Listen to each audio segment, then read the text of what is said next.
তো আজ কৃষক ভাইদের জন্য একটি বড় সুখবর। বাংলা শস্য বীমা যোজনার টাকা ঢুকতে শুরু করেছে। আপনার টাকা এসছে কিনা আজ ভিডিওতে প্রমাণ সহ জানাবো। তাই ভিডিওটি খুবই গুরুত্বপূর্ণ হতে চলেছে।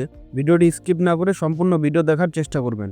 ভিডিওর মাঝখানে খুবই গুরুত্বপূর্ণ কথা বলা হয়। তো বাংলা শস্য বীমা যোজনা হলো পশ্চিমবঙ্গ সরকারের একটি প্রকল্প, যার মাধ্যমে প্রাকৃতিক দুর্যোগ যদি ফসল নষ্ট হয়ে যায় তাহলে সরকার কৃষকদের ক্ষতিপূরণের টাকা দেয়। এই টাকা সরাসরি ব্যাংক অ্যাকাউন্টে ডিবিটির মাধ্যমে দেয়। এখন কি বড় সুখবর এসছে।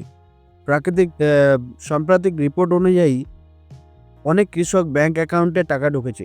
টাকার পরিমাণ 1000, 2000, 5000 অথবা তারও বেশি ফসলের ক্ষতিপূরণের উপর নির্ভর করছে। অনেকেরই ইতিমধ্যে SMS বা ব্যাংকে মেসেজ পেয়েছে। কিভাবে চেক করবেন আপনার টাকা? আপনার টাকা এসছে কিনা চেক করবেন ব্যাংক অ্যাপে, ATM-এ, স্টেটমেন্টে, ব্রাঞ্চে, মোবাইল SMS-এ, CSP, গ্রাহক সেবা কেন্দ্রে।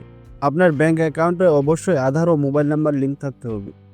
যদি টাকা না আসে তাহলে কি করবেন? যদি আপনার টাকা না আসে এখনও, তাহলে আতঙ্কিত হবেন না। টাকা কিন্তু ধীরে ধীরে দেওয়া হচ্ছে সবাইকে। আপনার নাম লিস্টে আছে কিনা চেক করুন। কৃষি অফিসে যোগাযোগ করুন, ব্লক অফিসে গিয়ে খোঁজ নিন।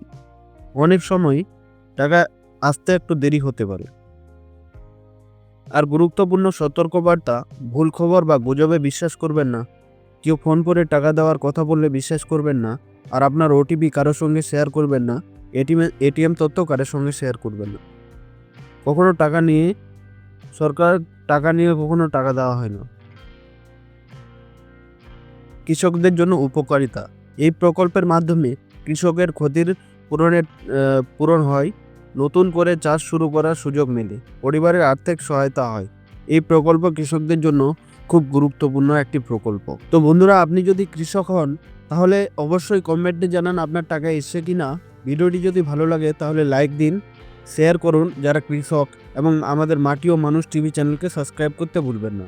ভালো থাকবেন, সুস্থ থাকবেন। আবার দেখা হবে নেক্সট ভিডিওতে। ধন্যবাদ।